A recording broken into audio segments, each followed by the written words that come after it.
Hello good morning students, welcome to get up with RG Agarwal. आज की हमारी video 10th मई की करंट अफेयर्स को कवर करेगी।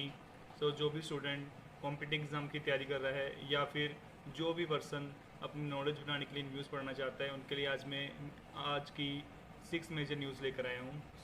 स्टार्ट करते हैं। आज की हमारी जो न्यूज़ रहेगी वो टॉप 6 हेडलाइंस हैं जो हम इस वीडियो में कवर करेंगे। सबसे पहले मैं नाम बता देता हूँ, फिर हम इनके बारे में डिटेल में इनकी जानकारी ले लेंगे। फर्स्ट रहेगी हमारी CSIR प्रोजेक्ट टू मेक कोविड-19 neutralise. Second, IEA report on energy usage.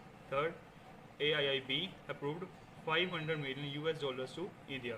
Fourth, PMRF scheme new amendments. Fifth, ministry of defence contract with Tata power SED। और लास्ट रहेगी हमारी India post delivers test kits. आज की हमारी ये 6 हेडलाइंस है जिसको हम इस वीडियो में कवर करेंगे। आगे चलते हैं इस वीडियो में अब डिटेल। फर्स्ट जो हमारी जो न्यूज़ निकल के आती है वो है CSIR प्रोजेक्ट मेक कोविड-19 न्यूट्रलाइज। इसके कुछ पॉइंट्स आ गए हैं, जैसे कि मैं आपको ऊपर से बता दूंगा, आपको ज़्यादा डीप जाकर पढ़ने की जरूरत। फर्स्ट है कि सबसे पहले हम CSIR की फुल फॉर्म जान लेते हैं।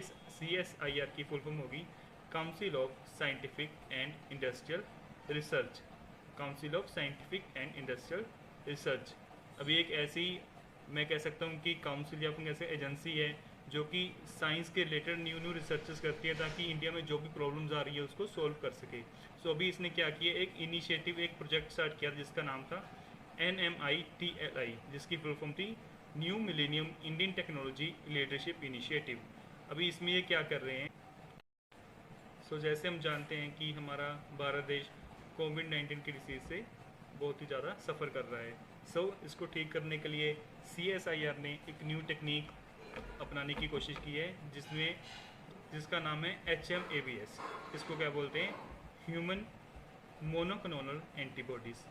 अभी ये क्या है, ह्यूमन मोनोक्लोनल एंटीबॉडीज़ होती हैं, ये ऐसी एंटीबॉडीज़ होती हैं जो भी पर्सन जो कि रिकवर कर रहा है अपनी इलनेस से, यानी जिसको कोविड-19 एक बार हो चुका है लेकिन वो रिकवर कर चुका है उससे, उसकी एंटीबॉडीज़ हम ले लेंगे और बाद में उसको क्लोन कर लेंगे, यानी उसकी जैसी बहुत सारी एंटीबॉडीज़ हम और बना लेंगे ताकि ऐसे पर्सन में डाल सकें जो भी कोविड-19 से रिकवर नहीं कर पाया है, ताकि उसमें भी एक ऐसी उसके सेल्स इतनी ज़्यादा स्ट्रॉन्ग हो जाएं कि वो कोविड-19 की जो बीमारी है उसको दूर कर दें। ये जो हमारी न्यू टेक्निक थी वो सबसे पहले इजराइल कंट्री में इन्वेंट की गई थी। इन्होंने मोनोक्लोनल एंटीबॉडीज़ का इन्वेंशन किया था। ये हमारे लिए बहुत ही अच्छा पॉइंट रहेगा, किस कंट्री ने किया था, इजराइल ने। सेकंड न्यूज़ है हमारी IEA report on energy usage. अभी हम पहले जान लेंगे कि IEA वगैरह क्या है, इसने कौन सी रिपोर्ट इसने जारी। IEA एक ऐसी रिपोर्ट है जो एनर्जी के ऊपर रिपोर्ट्स लेके आती है, यानी इलेक्ट्रिसिटी के ऊपर, ऑयल के ऊपर या पेट्रोल वगैरह के ऊपर एनर्जी की यूसेज कितनी हुई, कितनी ज़्यादा बढ़ गई, कितनी ज़्यादा कम हो गई, ये सब इनका काम है स्टैट्स रखने का। आगे चलते हैं, इसके बारे में कुछ हम पॉइंट्स देख लेते हैं।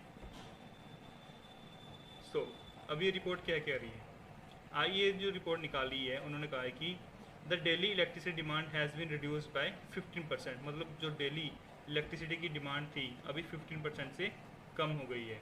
ये क्यों हुई है डिक्लाइन, हम सब जानते हैं लॉकडाउन की वजह से, क्योंकि लॉकडाउन में कंट्रीज़ में जैसे इंडिया होगी, फ्रांस होगी, इनमें लॉकडाउन की वजह से इलेक्ट्रिसिटी का यूसेज कम हो रहा है।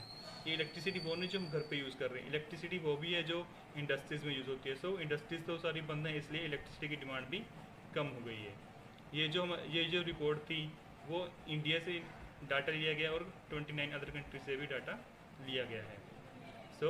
और in India according to the report electricity production from coal has declined by 32.2%। यानी जो इलेक्ट्रिसिटी प्रोड्यूस की जाती थी जो कोल से प्रोड्यूस की जाती थी उसमें भी डिक्लाइन आ गई 32.2%। किससे ज़्यादा, 2019 के हिसाब से। और the global coal demand reduce by 8%। अभी क्योंकि इलेक्ट्रिसिटी प्रोडक्शन कोल से कम हो गई है तो कोल की डिमांड भी ऑब्वियसली कम ही हो जाएगी। ये कितने परसेंट कम हो गई, 8%। The oil demand was reduce by 5%। ये ऑयल किसकी बात कर रहे हैं, क्रूड ऑयल, जिससे पेट्रोलियम भी बन जाता है आगे, या कोई भी ऑयल जो हम यूज़ करते हैं।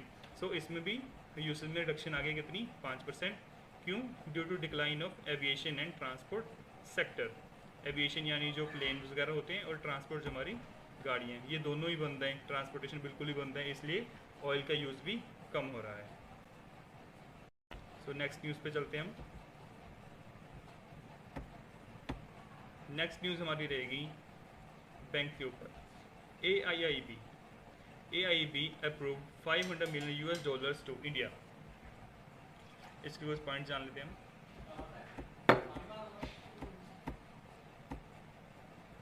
सो AIIB पहले फुल फॉर्म जान लेते हैं इसकी। AIIB की फुल फॉर्म है एशियन इंफ्रास्ट्रक्चर इन्वेस्टमेंट बैंक। दोबारा से, एशियन इंफ्रास्ट्रक्चर इन्वेस्टमेंट बैंक। अभी इसने क्या किया है, $500 मिलियन। ये बहुत ही मेन पॉइंट है, इसको प्लीज़ नोट कर लीजिए कि AIIB बैंक ने $500 मिलियन फंड में दिए हैं। किसको? इंडिया को। इसकी वजह से कोविड-19 से रिलीफ पाने के लिए। The funds are to be used for energy response and health system preparedness project. ये एक ऐसा प्रोजेक्ट है जो इंडिया गवर्नमेंट ने लॉन्च किया। इसके बारे में पहले बता देता हूँ। In April 2020, the Indian government announced that rupees 15,000 crores will be allocated to contain the spread of virus। यानी उन्होंने क्या प्रोजेक्ट अनाउंस किया था कि हम 15,000 करोड़ खर्च करेंगे ताकि जो भी वायरस यानी कोविड-19 फैला है उसको स्प्रेड को ख़त्म करने के लिए, ठीक करने के लिए। उस प्रोजेक्ट का नाम था emergency response and health system preparedness project. So ये इम्पोर्टेंट प्रोजेक्ट है हमारा, इसको प्लीज़ नोट कर लीजिए। सो इस प्रोजेक्ट में और हेल्प करने के लिए AIIB ने $500 मिलियन की हमें ग्रांट दी, या फिर हम कह सकते हैं फंड दिया है। अभी इस पैकेज के मेन ऑब्जेक्टिव क्या है, ये हम सबको जानते हैं कि हम कोविड-19 के जो इन्फेक्शन है उसको कम से कम कर सकें, मेडिकल इक्विपमेंट्स नए ला सकें, दवाइयाँ ला सकें, और लेबॉर्ट्रीज जो हमारे देश में पहले ही कम है उनको और ज़्यादा सेटअप किया जा सके ताकि हम इस बीमारी से जल्दी छुटकारा पा सकें। और AIIB ने एक और देश को भी फंड दिए थे, वो थी चाइना। कितने? $335 मिलियन। ओके।